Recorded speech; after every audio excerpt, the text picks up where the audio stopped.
Digital Sahel, votre émission 100% innovation et transformation numérique au Sahel.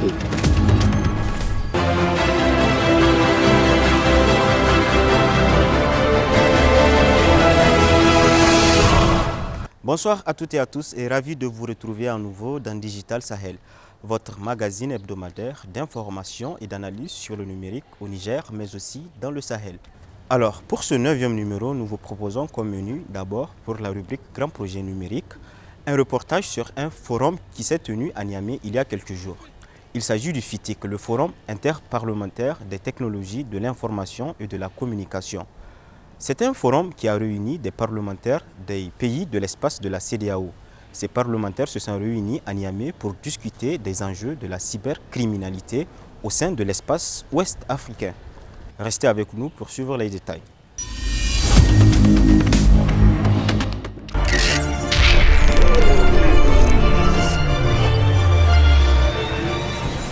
Digital Sahel, grand projet numérique.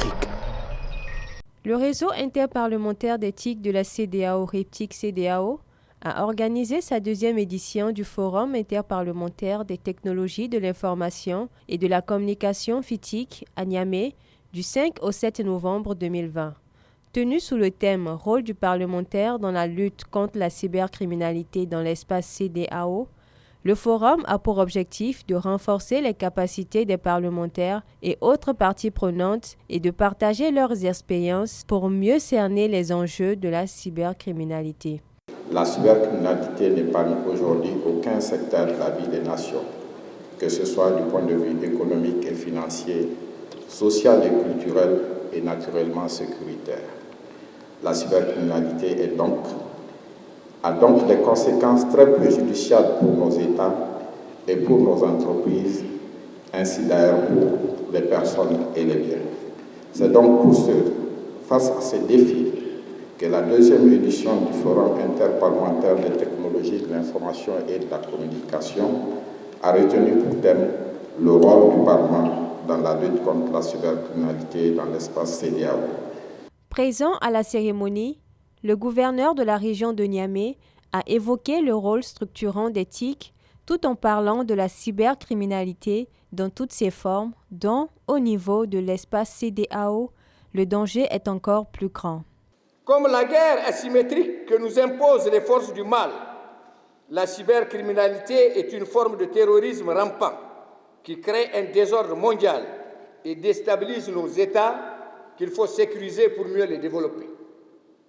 Du haut de cette tribune, de la salle des conférences Mahatma Gandhi, l'apôtre universel de la non-violence, je vous invite à vous engager résolument pour combattre ce phénomène, pour que vive la paix et nos États. Cette 2e édition du FITIC a été l'occasion pour les parlementaires de débattre sur différentes thématiques liées aux enjeux de la cybercriminalité, tels que les enjeux juridiques, économiques, socio-culturels, politiques, de coopération et de protection. Le concept de cyberterrorisme, c'est le fait d'utiliser les TIC, n'est-ce pas, en vue de commettre des infractions de terrorisme. Les TIC sont dès lors considérés comme étant, d'une part, des objets, des infractions ou bien des cyberattaques, ou des moyens, c'est-à-dire objets comme cible des attaques, ou comme moyen de commission d'une cyberattaque ou d'un acte de cyberterrorisme. La menace liée au cyberterrorisme peut être d'ordre social, économique, selon l'intention, n'est-ce pas, des cyberterroristes. Et qui est-ce qu'on appelle cyberterroristes? C'est des individus qui se cachent derrière un support électronique ou informatique en vue de propager des informations menant au trouble à l'ordre public ou à la déstabilisation d'un État ou de plusieurs institutions. À ce titre, on peut faire un rapprochement entre un cyberterroriste et un cybercriminel. Selon un rapport de l'université Ariano, titré « Démystifier le seuil de pauvreté de la cybersécurité en Afrique », publié en 2017, le coût engendré par la cybercriminalité est estimé à 3,5 milliards de dollars. Ceci affecte environ 25% de la population africaine comparativement à une estimation de 2016 qui était de 2 milliards de dollars de coûts en cyberattaque. La somme qu'obtiennent les extrémistes en 2017 de ces activités était 3 fois plus élevée que celle observée dans les années antérieures. Cela leur offre une opportunité très lucrative, les poussant à s'adonner à cette activité dont les coûts ont monté en flèche depuis lors. Soyez-en sûrs.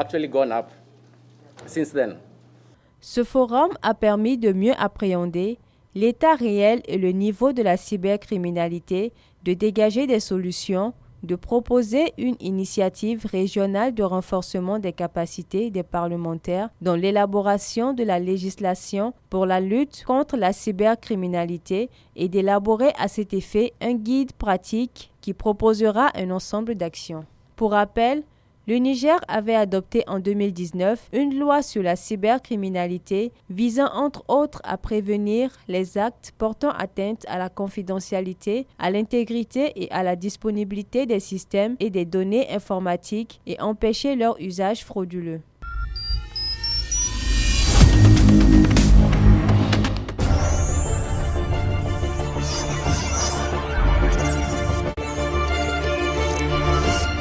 Digital Sahel, débat.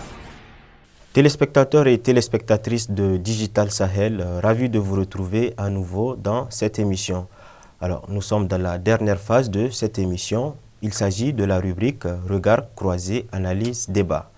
Et pour ce numéro, nous avons le plaisir de recevoir M. Mahamadi Rouamba, promoteur de TIC-Analyse. TIC-Analyse qui est une start-up ou une société, j'allais dire, de service en ingénierie informatique. Il est également chevalier de l'Ordre du Mérite du Burkina Faso, Agraf, Poste et Télécommunications.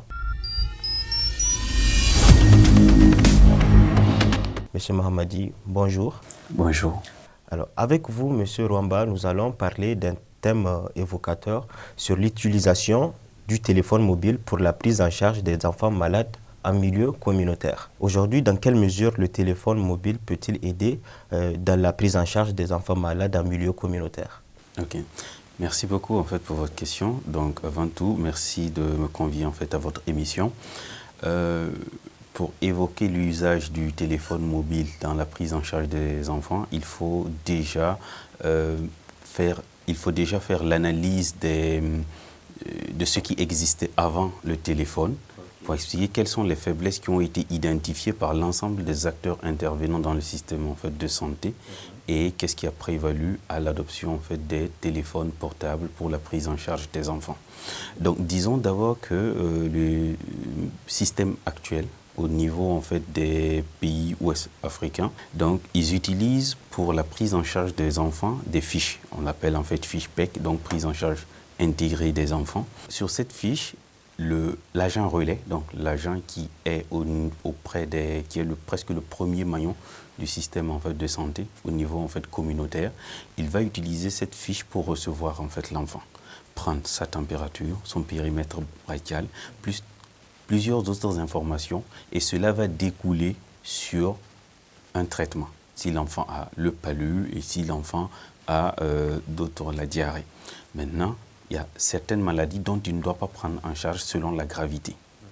Donc, il y a des signes de gravité. Dès que c'est identifié, l'agent relais doit transférer l'enfant ou dans certains cas, par exemple, comme certaines vaccinations, l'orienter. Ce projet est vraiment innovant. Alors, dites-nous, quel objectif visez-vous à travers ceci, à travers ce projet? Le but recherché, c'est comment améliorer la prise en charge des enfants en milieu communautaire. Pourquoi cela? Si vous prenez le milieu communautaire, la plupart des agents qui y sont ont un niveau d'instruction souvent bas. Alors que rien qu'une fiche de prise en charge, vous avez près de 120 algorithmes. Ce que j'appelle algorithmes, ce sont les règles. 1. Tu prends le nom de l'enfant. 2. Tu prends son âge. 3. Tu prends sa température. 4. Tu prends son périmètre brachial. Par rapport à son périmètre brachial, tu dois déterminer son niveau de nutrition. Il faut voir s'il y a des œdèmes. Il faut voir... En fait, il y a tellement d'éléments que sur une fiche, on peut juste cocher. Donc, cela peut entraîner à ce qu'on ait des informations qui ne sont pas fiables. Ici, c'est mettre un outil qui permet en fait, de réduire les erreurs. C'est déjà ça.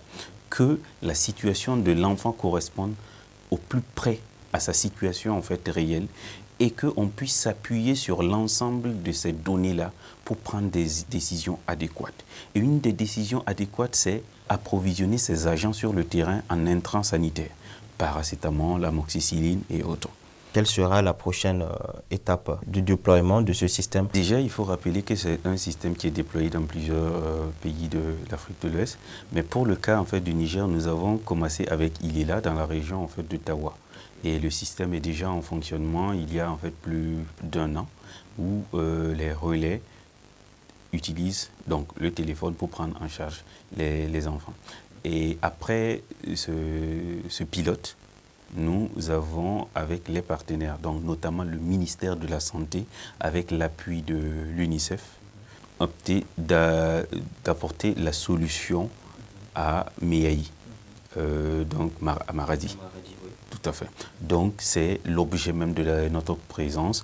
Donc il y a juste quelques jours, formé une équipe de formateurs qui auront en charge de former les chefs CSI et les relais de Meaï. Et notre chance, c'est que l'équipe cadre du district de Meaï, ils se sont joints à cette formation. Donc eux-mêmes d'office ont déjà les compétences pour former les relais et les chefs CSI. Donc il faut rappeler qu'il y a plusieurs composantes. mHealth, la première en fait, solution est sur un mobile et est dédiée aux relais. Donc ils n'ont pas besoin d'Internet, ils n'ont pas besoin de crédit, ils ont juste besoin d'avoir un téléphone qui fonctionne. Et régulièrement, ils prennent en charge un enfant. Et un enfant pris en charge tout de suite, l'information remonte. Le chef CSI, à partir de son poste, peut visualiser l'ensemble des données de ces relais. Jusqu'aux fiches de l'enfant, des enfants pris en charge, les informations cumulées, par exemple les cas de diarrhée, les cas de fièvre, les cas de paludisme, il peut devant son ordinateur visualiser tout ce que fait ces relais. Et au niveau en fait district, c'est possible de visualiser carrément toutes les informations du district, jusqu'à repartir à la fiche de l'enfant. Et parlons toujours de mHealth, est-ce que c'est uniquement les chefs CSI qui ont la possibilité d'avoir cette solution ou bien tout citoyen lambda qui n'est pas de la santé peut télécharger cette application mobile ou cette solution, j'allais dire, pour sa propre utilisation? Déjà, il faut signaler que mHealth, c'est ce qu'il est convenu d'appeler une application métier. Donc, elle est dédiée à une activité précise, à la collecte d'informations, à la transmission d'informations, donc dédiée au système de santé. Et peut être utilisée au niveau communautaire, mais également au niveau CSI. Donc, c'est une solution dans laquelle il suffit juste de décider quelles données doivent être collectées et quelle est la procédure de collecte et automatiquement cela peut être inséré dans mHealth. Donc, toute la population, on ne peut pas l'utiliser tant qu'on n'est pas dans le système de santé. Et actuellement, côté mobile, c'est dédié au relais. Il y a un niveau supérieur qui est accessible avec une interface web dédiée au chef CSI, une autre interface accessible au niveau district et carrément une autre plateforme au niveau national, au niveau du ministère. Donc, actuellement, nous sommes une structure qui déploie en fait la solution, qui accompagne dans la formation, la conception. Mais tout ce qui est de l'usage de cette information sanitaire, elle est reversée en fait à la DS, donc en direction des statistiques sanitaires, qui a la responsabilité et qui est habilité à traiter cette information. Nous mettons un dispositif pour la remontée de l'information, mais c'est à la direction en fait, des statistiques sanitaires d'en faire en fait, l'analyse, le traitement selon les besoins en fait, au niveau national. Alors, Techanalyse n'a rien à voir avec les données qui sont récoltées? Nous ne traitons pas les données, nous ne sommes pas habilités à le faire et il y a une structure en fait, qui a tous les pouvoirs en fait, pour cela. Donc, nous sommes commis pour l'appui technique. L'appui technique, mettre le dispositif en place, former les acteurs et même former les acteurs, nous formons des formateurs et ces formateurs forment les acteurs terrain. Et une fois les informations collectées, c'est à ces différents ministères et acteurs en fait habilités d'en faire l'analyse, le traitement pour des décisions au niveau national. Alors déjà, est-ce que vous avez l'application, la solution dans votre mobile? Tout à fait. Donc voici le téléphone en fait qu'ils utilisent. Sur le terrain, donc vous avez l'application en fait qui se trouve en fait à l'angle. Et dès que je clique en fait dessus, vous avez ça. La suite de l'information, en fait, c'est strictement confidentiel. C'est dédié aux agents de santé qui savent exactement qu'est-ce qu'il y a à l'intérieur. Donc, ceux qui ont été formés et ceux qui sont habilités savoir exactement comment utiliser le système et le reste de l'information qui est contenue. Voilà, chers téléspectateurs, nous sommes au terme de ce 9e numéro de Digital Sahel. Vous pouvez revisionner ce numéro la semaine prochaine sur Bonferré ou si vous souhaitez revisionner nos précédents numéros, allez-y sur YouTube à travers l'adresse Digital Sahel. Merci de nous avoir écoutés.